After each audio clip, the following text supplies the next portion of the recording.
So, Mortal Shell 2 available now.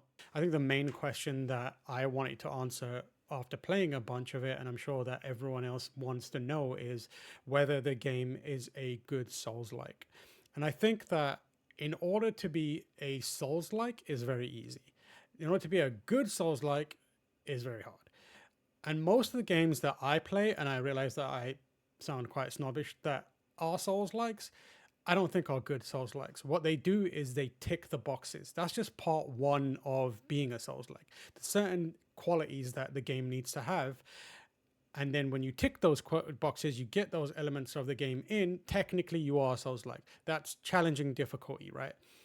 Mechanically speaking, when you die, you drop your currency, you pick it up, and then you come back. Difficult boss fights, story that's told in a very hands-off way, kind of breadcrumb trail style story that allows you to put the overall narrative together yourself and also figure out the ways that the various characters you encounter how they fit into that narrative as well. And then you kind of need to have some sort of atmosphere and a vibe that is foreboding or kind of unnerving. I think generally the Souls likes that I like have that. So I think a lot of games can tick those boxes very easily. In fact, Mortal Shell, the first game, it ticked those boxes. What it failed at was the next bit, which is how does that all come together? How does it feel when that all comes together? And I think that's the part where it's very, very difficult to make something that stands up to what From Software does. Again, I've said this before, but I think there's only one game that I would say that is it's as good as something that From Software made. Like if the logos were swapped out and it had a From Software logo at the start, I wouldn't be suspicious. I wouldn't feel weird. I wouldn't feel mad about it. I think Lies of P, what it does is it takes all that checklist of stuff that you need to have, but then it puts it together and makes it feel unique in its own way. And most games, Rise of the Ronin, I think even Neo, I know there's a lot of love for Neo, but it doesn't work for me because it ticks the boxes, but then it feels not particularly great to me in terms of what I want as a Souls. Like it feels closer to something like a Ninja Gaiden, which is their own unique style of game. So I wouldn't technically call that a Souls like. It's got Souls like elements for sure. So I think that what I've played of Mortal Shell 2, I would class it as a good Souls like game. I would need to play way more of it to decide whether it ranks up there with Lies of P as a game that can stand shoulder to shoulder with something that From Software made. But thus far, I think that it's on a good track to, at the very least, get close to Lies of P, if not stand alongside it in that pantheon of Souls-like games that I think are really, really good. It's got the combat, which it makes its own by removing the stamina system, which I think is a very bold move, but an interesting one. It's a good way to encourage aggressive play, which is what they want out of this game. And when I played it, I still adopt a very cautious, strategic approach, but the game does want you to get in and slash. And because most enemies, you can knock them out of their attack animation simply by hitting them, you big lumbering attacks.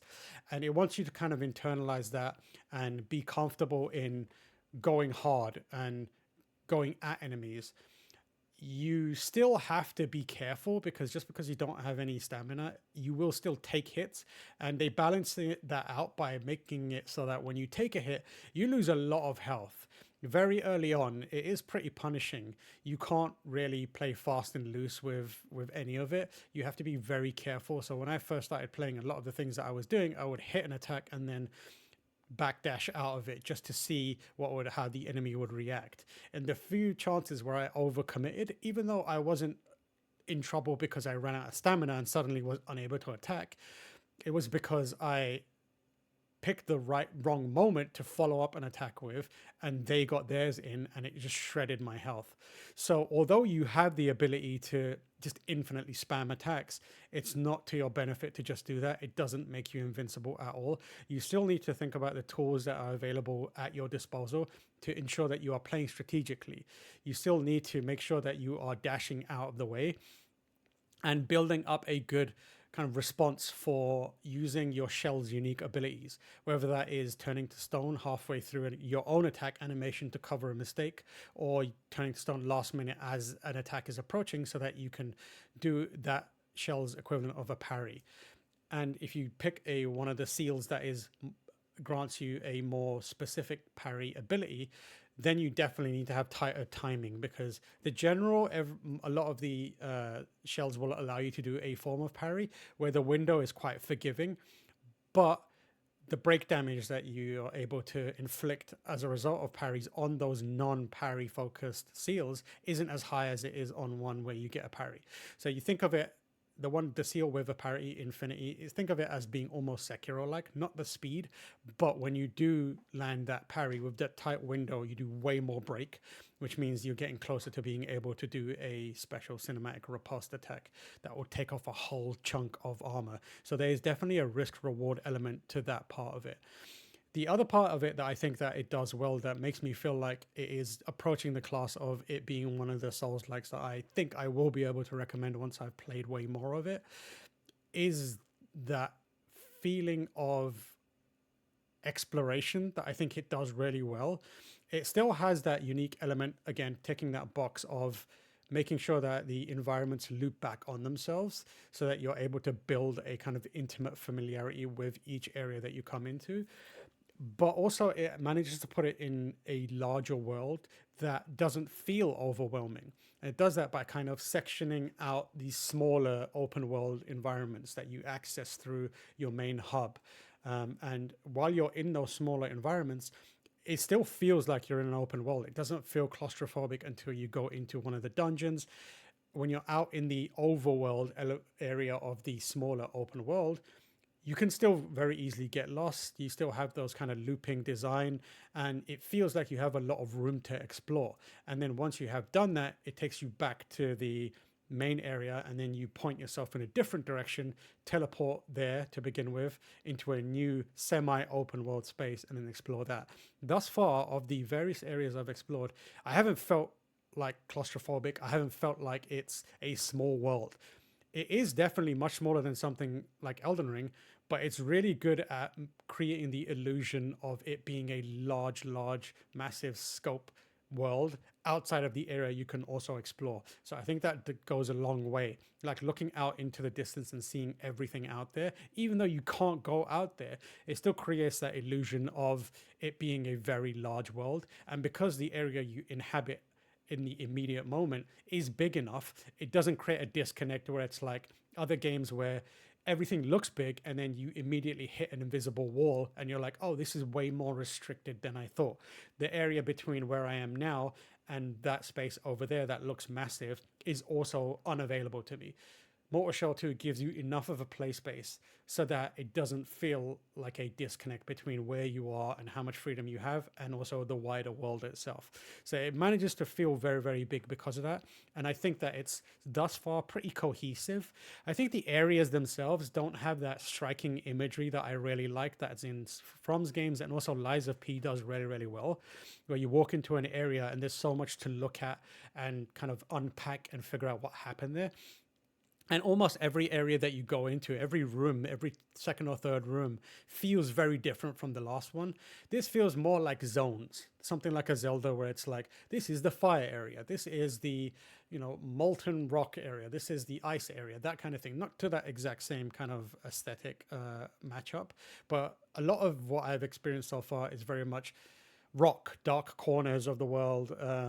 There's some lush outside areas that feel a little more natural with light and grass and that kind of stuff, and then you go into these dark caves.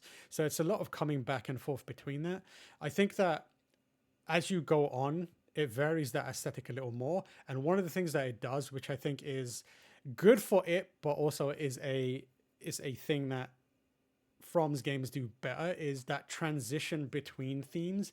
Like in this game, you basically step through a portal, and every time you step through a portal, you go into a completely different area, which is a good way of making sure that you have some level of variety, but it does create that kind of disconnect or that immersion breaking moment where it's like, oh, this is very, very gamey. Whereas something like Elden Ring, when you go from, you know, one area to another in a large open world, there's that kind of transitionary period where the area you're in starts to fade away and give way to a new theme and aesthetic. And going from Limgrave into another area, for example, in Elden Ring, is gradual. It doesn't feel jarring in the way that it does in Mortal Shell 2. You're just stepping through a door into almost a different space. And I'm okay with that. Like, I think that's fine, especially since it allows them to give us a little more variety and not have to put in so much work into creating that transitionary period if they don't feel confident doing it. I'm assuming that they don't feel confident in doing it, but I'm okay with that trade-off. So it gets the world right as well. The story part of it, I often find that when I play From's games, it, like a lot of people, I'm not super good at connecting the dots immediately as they happen.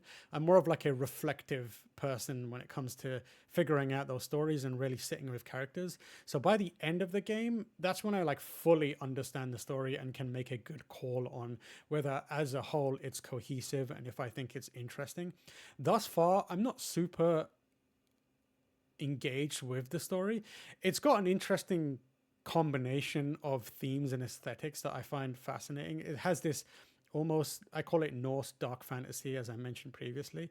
So a lot of it feels like very Norse world, but also very dark fantasy world. But at the same time, elements of it feel very sci-fi, like bio reader, bio enhancer, and this, you know, almost like an alien being has come to the planet, and you're collecting these eggs that look like they're something out of, I don't know, an alien movie.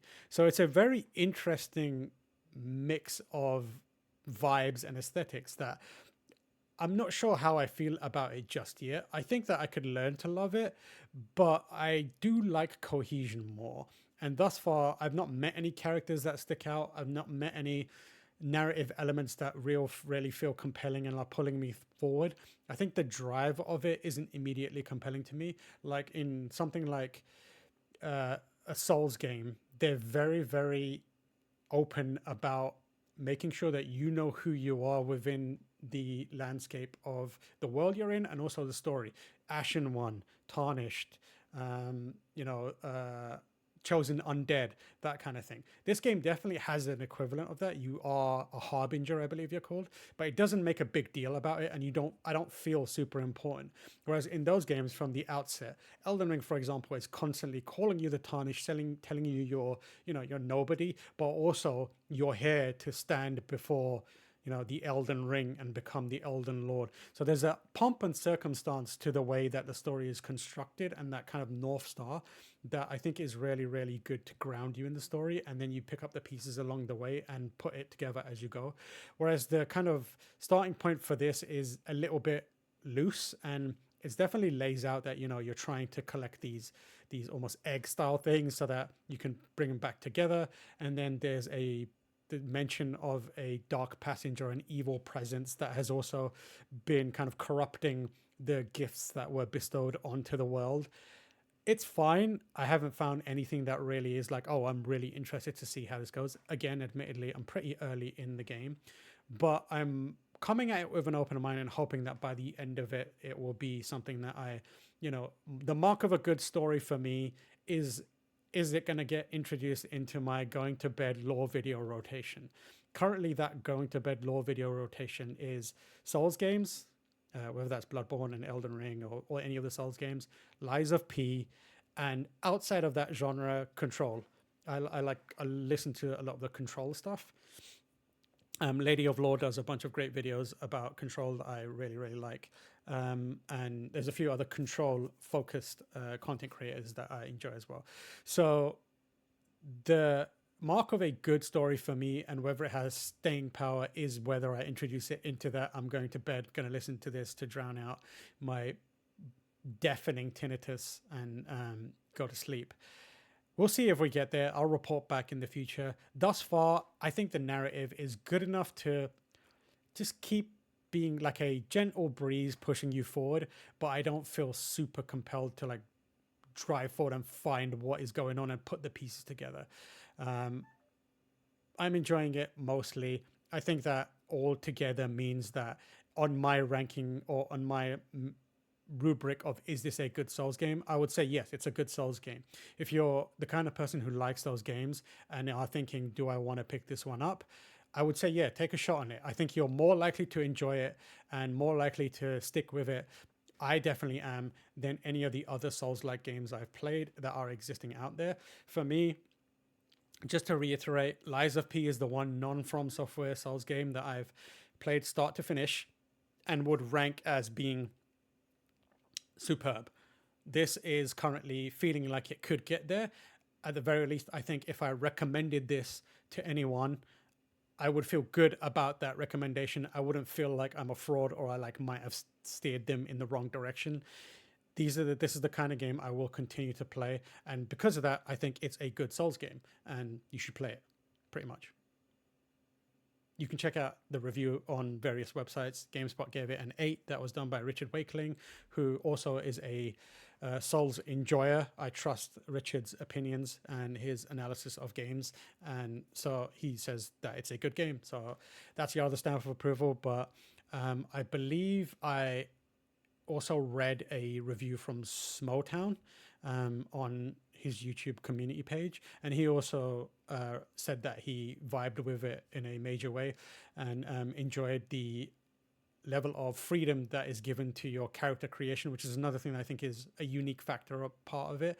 The build construction in From games are mainly stat based, and that kind of dictates what weapons you can hold, and that kind of dictates your style. Whereas this feels like it's a lot of depends on what weapon and ability and shell that you're attaching, and there's a good amount of openness there for you to construct something that feels unique to you, but also doesn't feel like this is awful. I can't do it. Everything feels viable. So yeah, Smowtown definitely responded well to that, and I agree with that. And the freedom or the ability to explore. I remember reading that he said that it was good enough for him.